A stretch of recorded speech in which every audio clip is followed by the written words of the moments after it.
Good morning po. Ito po ang inyong kaplantita, Lorraine Luzanas Vlog 168. Nagbabalik po muli sa inyo. Welcome back po sa aking YouTube channel.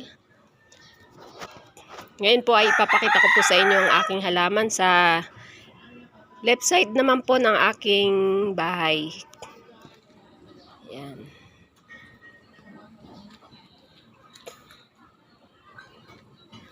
Ito po yung aking crotons na dilaw na dilaw. Yan. Ang tagal na po sa akin ito, 6 years na. Meron naman po ako dito pinya. Mahilig po akong magtanim-tanim ng mga kung ano-ano lang. Basta yung nabubuhay. Dito po, ito po. Hindi po ako nawawalan nito mga money plant. Yan. Yan. Ito po yung aking caladium. Yan siya. Halo-halo lang po ang aking mga halaman. Yung parang natural lang po. Gusto ko po kasi yung parang nasa probinsya lang. Yan po. Dito po sa baba, meron po ako ito. Namumulaklak na po siya, oh. Siya, ang ganda, oh. Mga simple lang po yan. Pero pag naalagaan nyo po ng maayos, makakapagbigay po sa atin ng refreshing sa ating isip. Yan siya, oh. Ang lapad-lapad ng kanyang dahon, eh. Yan siya, oh.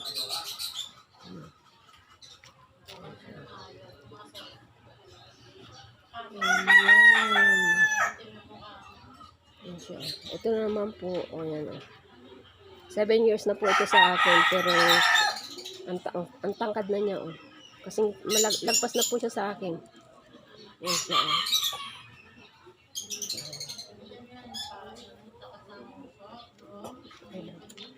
Ito yung aking isang uri ng snake plant na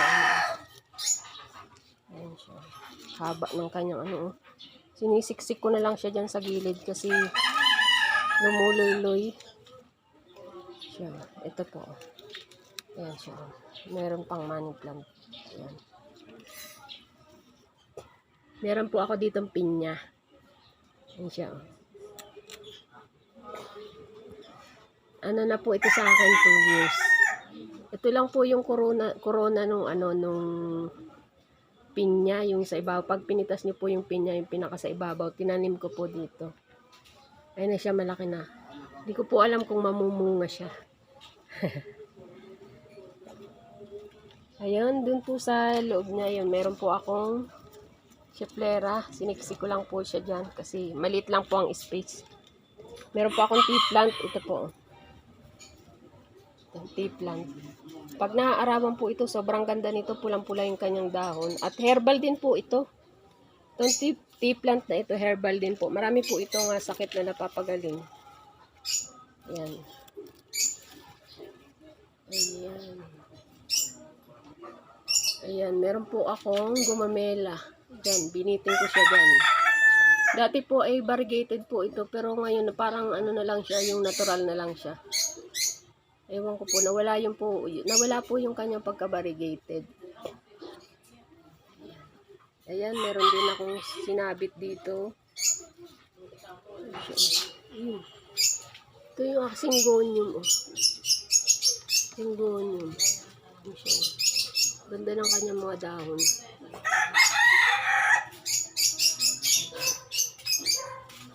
Ayan siya. Ito po. Ayan, kinat ko na po siya. Dati po ang taas-taas niyan. Ito, meron po ako nito. Ito po siya, Sa amin po, nasa gilid lang po ito ng ilog. Yung gantong halaman. Ayan.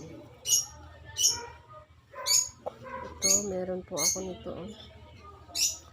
Palmera. At dyan po sa baba ay meron akong snake plant. At meron din po ako nito. Ayan. Kala ko po ito hindi mabubuhay, pero nung nilagay ko po dito, nag-wild na rin po siya, kaya hindi ko pa pumaasikaso. Ang haba na din po niya. Yan siya.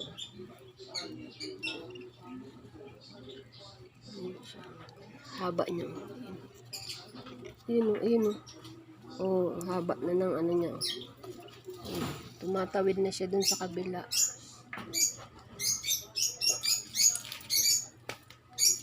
Ayan siya. Ito po, may oregano po ako ditong siningit. Ang laki na.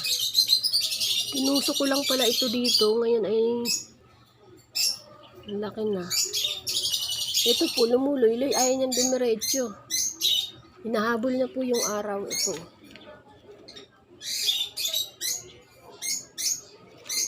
Ito, meron din po ako dito. Rotons. Ayan siya. Ito, may Adelpa ako dito. Ito. Adelpa ba? Ah, tama. Ayan. Ito po, insulin ito. Kaya tinitrim ko lang din po siya kasi pag malaki na pangit ng tingnan. Ito yung aking snake plant. Ang taas oh.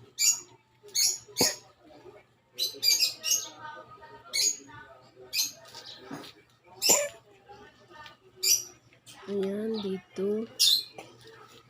Ayan oh. Tea plant. Ayan. Ang ganda po niya kapag naaarawan siya. Ito po yung aking ano, pakita ko sa inyo, ito yung aking luyang dilaw. Ang taba-taba na niya.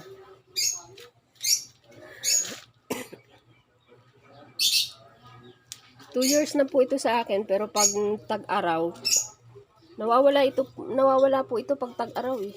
Ayan, pinapabayaan ko lang po siya dyan. Pag tag-ulan, sumusulpot na po siya kasi hindi ko po siya hina-harvest, pinapabayaan ko lang po siya. Pag nawala po siya, pinapabayaan ko lang, tapos dinidilig-dilig ko lang. Pag tag-ulang, sumusulpot lang po siya dyan. Ayan, ang laki ng puno niya oh. Ayan oh. Sa ilalim po niyan siguro marami ng ano, laman. Kasi hindi ko po siya hina-harvest eh.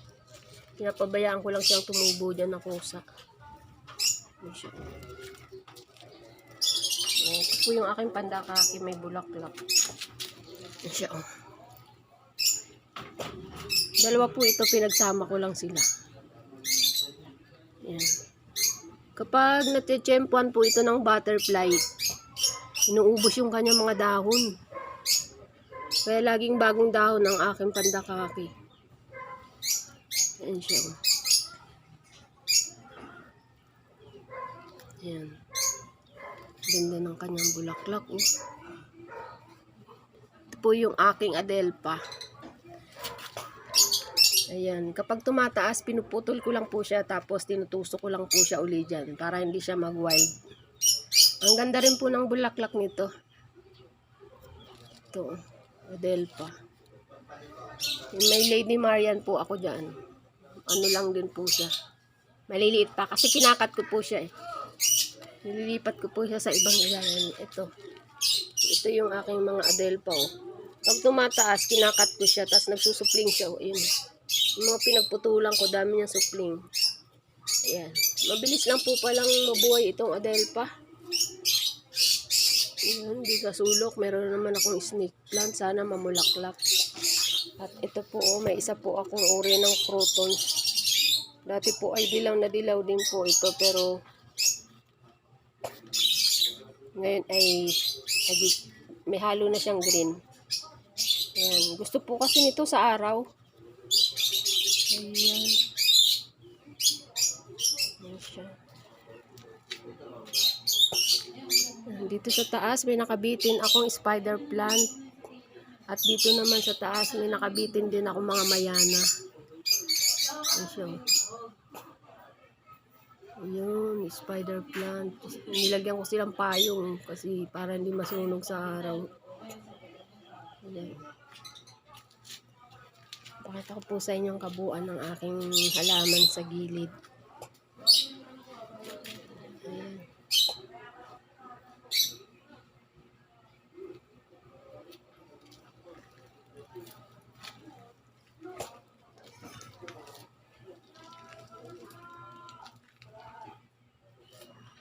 Ayan.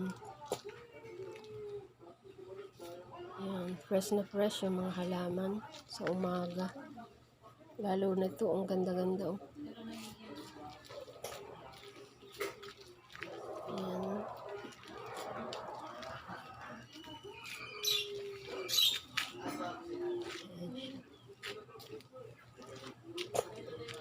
Ayan yung aking mayana.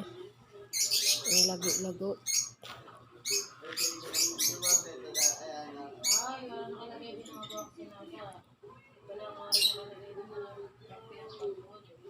Ayan, mga simple lang po ang aking mga halaman dito sa gilid ng aking bahay. So, yun lamang po mga kaplantita, kaplantito.